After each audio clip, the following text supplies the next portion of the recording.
حیدرآباد کے رکن parliament barrister Asad الدین اویسی نے آج شہر کے مضافات میں واقع جلپلی بلدیہ کے وارڈ نمبر 14 میں مختلف ترقیاتی کاموں کا افتتاح کیا۔ اس کے علاوہ صدر مجلس نے مدرسہ الجماعت الفاروقیہ کا بھی دورہ کیا اور جدید کانفرنس ہال کا افتتاح انجام دیا۔ اس موقع پر مجلس کے انچارج احمد سعدی،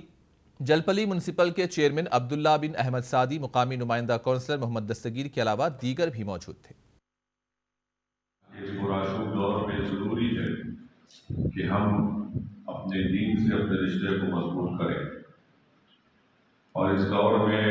جہاں پر مساوات کے نام پر مختلف فتنے اور گندگیوں کو فروغ دیا جا رہا ہے، ایسے ماحول میں بہت ضروری ہے کہ ہم اپنے آپ کو، اپنی اولاد کو اور اپنی آنے والی نسل کو ان کو بے دین ہونے سے بچائے، ان کو دین سے اگر وہ دور ہو رہے ہیں تو ان سے بچائے۔ اور اس لیے بہت ضروری ہے کہ ہم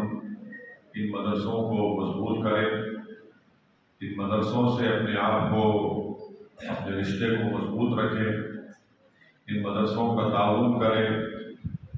تاکہ جو فتنہ اور طوفان آنے والا ہے مستقبل میں، جو ہم کو اپنے دین سے دور کر دے گا، خدا نخواستہ ہم کو اپنے دلوں سے اللہ کے رسول صلی اللہ علیہ وسلم کی محبت کو کم بھی کر سکتا ہے،